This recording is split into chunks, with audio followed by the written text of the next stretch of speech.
आज हम एक ऐसी रॉ और रियल लाइफ जासूसी कहानी के बारे में बात करने वाले हैं जिसने आने वाली फिल्म धुरंधर को इंस्पायर किया है।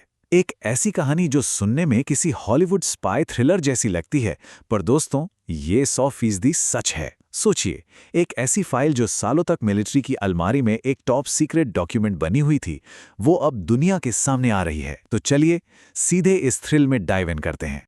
तो शुरुआत करते हैं इस एक लाइन से। जरा इस संदेश पर गौर कीजिए। हम पड़ोस में रहते हैं, अपना पूरा जोर लगा लो, जो बिगाड़ सकते हो बिगाड़ लो। सुनकर ही रोंगटे खड़े हो जाते हैं ना? ये कोई आम धमकी नहीं थी, बल्कि बॉर्डर के उस पार से आया एक बेहद ठंडा और सीधा चैलेंज था।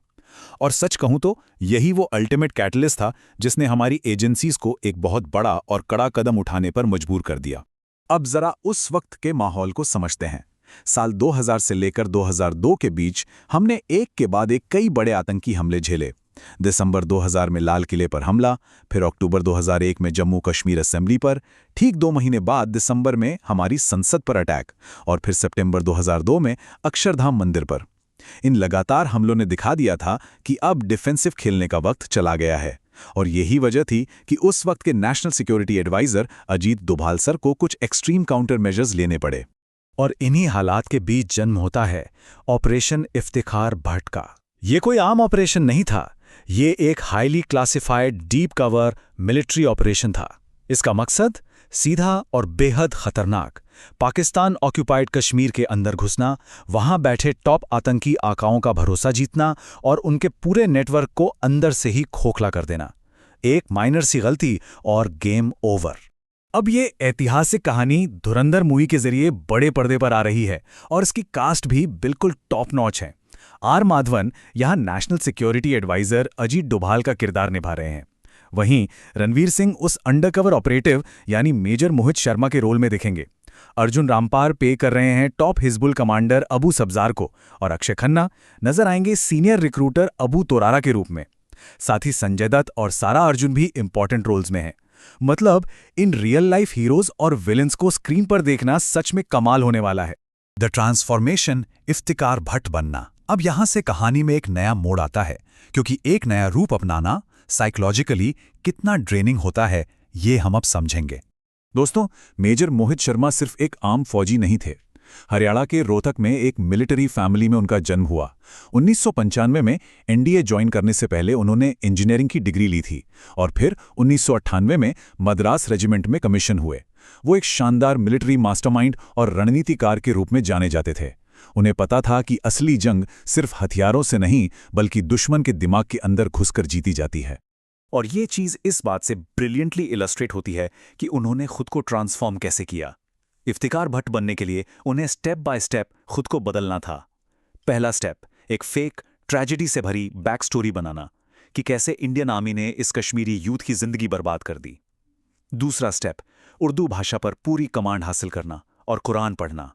और तीसरा सबसे मुश्किल स्टेप, उन आतंकियों की माइंडसेट, उनकी आइडियोलॉजी, यहां तक कि उनके उठने बैठने के ढंग को पूरी तरह अपना लेना। एक्चुअली ये सिर्फ एक भेस बदलना नहीं था, ये खुद को बुलाकर पूरी तरह एक नया इंसान बन जाना था। आतंकी नेटवर्क में घुसपैठ, तो अब नया नाम और नई पहचान तो मिल गई, पर आगे क्या?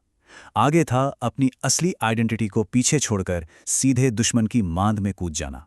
वहां इफ्तिकार भट्ट यानी हमारे मेजर शर्मा का सामना हुआ दो सबसे खतरनाक, मोस्ट वांटेड कमांडर से। पहला था अबू सब्जार, एक टॉप हिजबुल कमांडर जो लॉजिस्टिक्स, प्लानिंग और हथियारों का पूरा नेटवर्क संभालता था। और दूसरा था अबू तोरारा, एक सीनियर रिक्रूटर जिसका काम था नौजवानों का ब्रेन वॉश करके उन्हें इंडियन आर्मी के खिलाफ भड़काना। अब सोचिए, इन दोनों खतरनाक दिमागों का भरोसा जीतना कितना मुश्किल रहा होगा। पर मोहित ने क्या किया? उन्होंने उन्हें इंडियन आर्मी की कुछ फेक इंटेलिजेंस रिपोर्ट्स दी और धीरे धीरे उनका पूरा ट्रस्ट जीत लिया।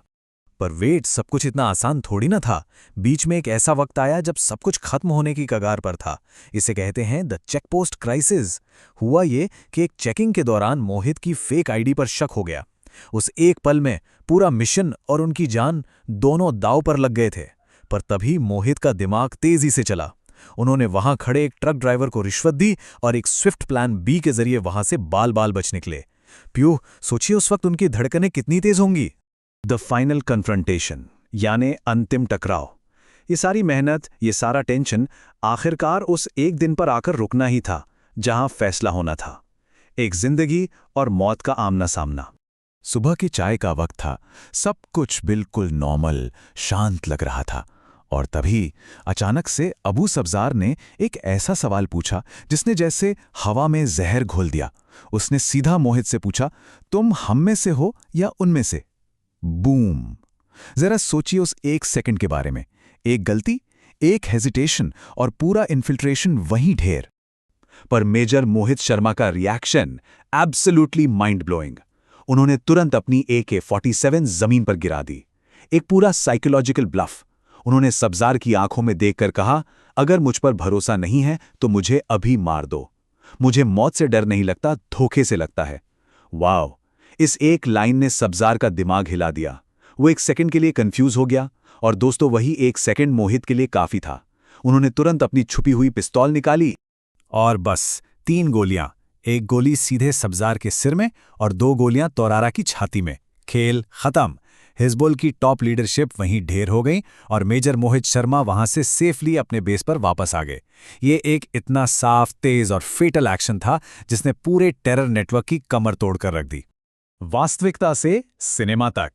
तो अब हिस्ट्री के पन्नों में दर्ज इस इंटेंस स्टोरी को बड़े पर्दे पर लाया जा रहा है। डायरेक्टर आदित्य धर इस ग्रिटी रियलिटी को धुरंधर फिल्म में दिखाने वाले हैं।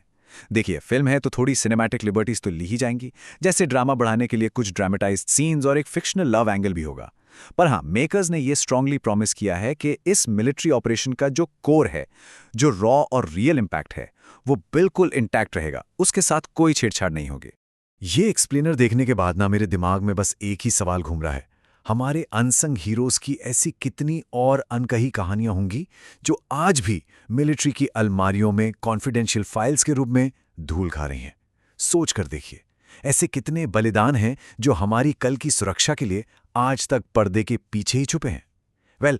इसी गहरी सोच के साथ मैं आपको यहां छोड़कर जा रहा हूं।